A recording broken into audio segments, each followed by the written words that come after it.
ஆதிமா தவமுனி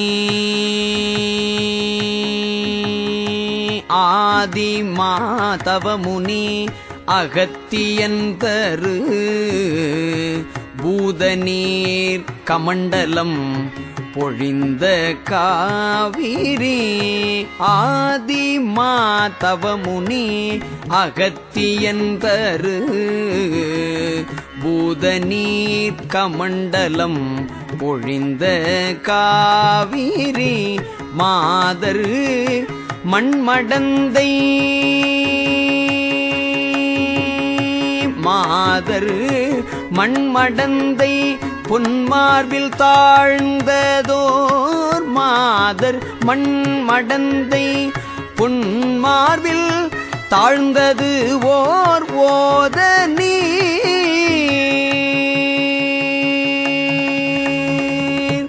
ஓத நீர் நித்திலத்தாமம் ஒக்குமால் தாழ்ந்தது ஓர் ஓத நீர் நித்திலத்தாமம் ஒக்குமால்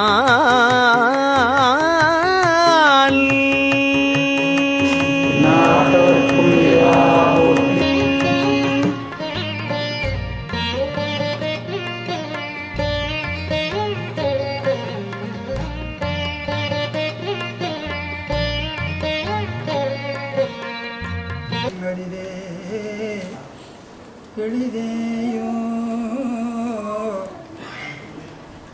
ஆதி முதல் உணர்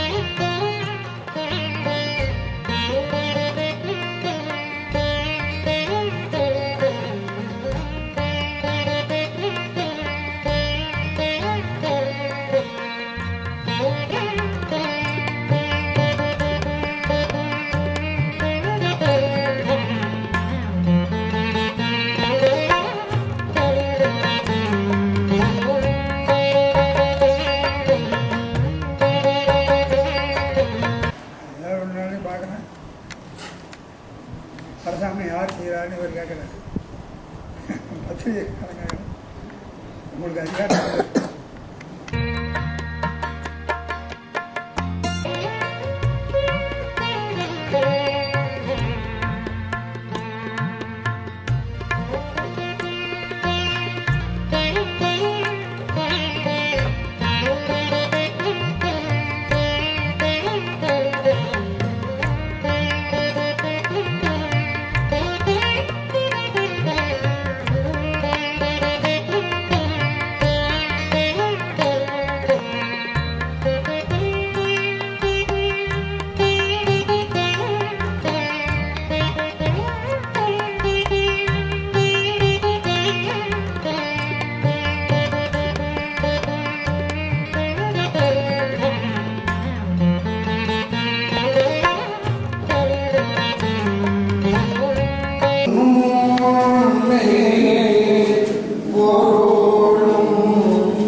தமிழகத்திலே பல மாவட்டங்கள் உண்டு.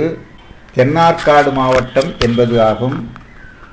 தற்பொழுது அது கடலூர் மாவட்டமாக மாறி விளங்குகின்றது. அந்த மாவட்டத்திலே காட்டுமன்னார்குடி வட்டத்திலே எங்களுடைய சிற்றூர் அமைந்துள்ளது. அந்த ஊரின் பெயர் சிறுகாட்டூர் என்பது ஆகும். அங்கே அதன் பக்கத்திலே நாவரசர் பாடிய நன்கடம் பனை பெற்றவள் பங்கினன் தென்கடம்பை திருக்கர கோயிலான் தன்கடன் அடியேனையும் தாங்குதல் என் கடன் பணி செய்து கிடப்பதே என்ற இளங்கோயிலாக திகழ்கின்ற கடம்பூருக்கு பங்கினன் தென்கர நன்கடம்பனை பெற்றவள் பங்கினன் தென்கடம்பை திருக்கர கோயிலான் தன்கடன் அடியேனையும் தாங்குதல் என் கடன் பணி செய்து கிடப்பதே. தன்கடன் அடியேனையும் தாங்குதல் என் கடன் பணி செய்து கிடப்பதே என்ற அப்பர் வாக்கிற்கு இணங்க கரக்கோயில் என்று சொல்லப்பெறுகின்ற கடம்பூருக்கு 4 மைல் தொலைவிலேயும் கானாட்டாமுள்ளூர் ஓமாம்புலியூர் இந்த ஊருக்கு ஒரு 3 மைல் அப்படிப்பட்ட ஊரிலே சைவ சிந்தனையும் இறை வழிபாட்டு உணர்வும் மிக்க பெரியோர்கள் பலர் வாழ்ந்தாலும் அதிலே சைவ குடும்பத்திலே 2 குடும்பங்கள் தான் எங்களுடைய பங்காளிகளாக திகழ்பவர்கள். அவர்களிலே கந்தசாமி பிள்ளை என்பவர் திரு சத்தியவாடி என்ற ஊரிலே அவர் திருமணம் செய்து கொண்டார். அவருடைய மனைவி என்பர் கல்யாணி என்பதாகும். தந்தையின் பெயர் கந்தசாமி, தாயின் பெயர் கல்யாணி. அவர்கள் கருத்தொருமித்து ஆதரவுபட்ட அந்த குடும்பத்திலே 7 குழந்தைகள் பிறந்தனர். அதிலே முதலாவதாக முத்துவேலாயுதம் பிள்ளை என்பவர் ஆவார். இரண்டாவது கோபாலகிருஷ்ண பிள்ளை என்பவர் பிறந்தார். மூன்றாவதாக தண்டபாணி பிள்ளை என்பது அவருடைய பெயர். நான்காவது தற்போது தர்மயாதீன தலைவராக இருக்கின்ற சண்முக தேசிய ஞானசம்பந்த பரமாச்சாரிய சுவாமிகள் பிறந்தார். அவருடைய இயற்பெயர் திருஞான சம்பந்தம் என்பது ஆகும். அவருக்கு பிறகு என்னுடைய தமையனார் பசுபதி என்பவர் ஆவார். ஆறாவதாக நான் ஆறுமுகம் என்ற பெயரோடு என்னுடைய தந்தையார் 6 குழந்தைகளையும் பெற்ற பிறகு 5 குழந்தைகளையும் பெற்ற பிறகு 6வது தோன்றியதும் ஆறுமுகம் என்ற பெயரை எனக்கு இட்டார்கள். எனக்கு ஒரு தங்கையும் உண்டு. அவள் பெயர் தையல் நாயகி. அப்பொழுது எங்களுக்கு படிப்பதற்கு உயர்நிலைப் பள்ளிகளோ அல்லது அரசாங்கத்தால் கட்டப்பெற்ற 5ஆம் வகுப்பு வரை பள்ளிக்கூடம் இல்லை. திண்ணை பள்ளிக்கூடத்திலே அனைவரும் நாங்கள் படித்தோம். அதன் பிறகு விருத்தாசலத்தில் தேவார பாடசாலை வைத்து நடத்தினார்கள். அந்த தேவார பாடசாலையிலே என்னுடைய தமையனார் தண்டபாணி அவர்களும் அவருக்கு அடுத்ததாக தோன்றிய திருஞான சம்பந்தம் என்ற பெயரோடு விளங்குகின்ற இன்றைய சன்னிதானமும் பிறந்தார்கள். அவர்கள் மூவர்தம் மொழியை யாவரும் மகிழும் வண்ணம் படித்த பிறகு கோபாலகிருஷ்ணன் என்பவர், அவரும் அந்த மடத்தின் கிராமத்தின் கணக்கப்பிள்ளையாக இருந்து மிக அழகாக தொண்டு செய்து கொண்டிருந்தார். அதற்கு அடுத்தாற் போல தண்டபாணி என்பவர் அங்கே ஓதுவாமூர்த்தியாக இருந்தார். இவர் சுவாமிகளும் திருஞான சம்பந்தம் என்ற பெயரோடு 1942-43 அங்கே திருப்பனந்தாள் மடத்திற்கு சென்று பணிபுரிந்தார்கள். அவர்களுடைய அன்பிற்கு நல்ல அருளாசி பெற்று விட்டார்கள் இவர்கள். அப்படி தொண்டு செய்து கொண்டிருக்கின்ற பொழுது தர்மயாதீனத்திலே சென்று நீங்கள் துறவியாக வேண்டும் என்று இவரை அனுப்பினார். ஒரு 20-25 ஆண்டுகள் அங்கே துறவியாக இருந்து சென்னை பிரச்சார நிலையத்திலே தலைவராக விளங்கி ஊர்கள் தோறும் சென்று பல கோயில்களையும் வழிபட்டு அன்பர்களையெல்லாம் அதற்கு நல்ல முறையிலே ஆளாக்கி செந்தமிழ் சுவையினையும் தமிழ் சைவ பற்றினையும் வளர்த்து வந்தார்கள்.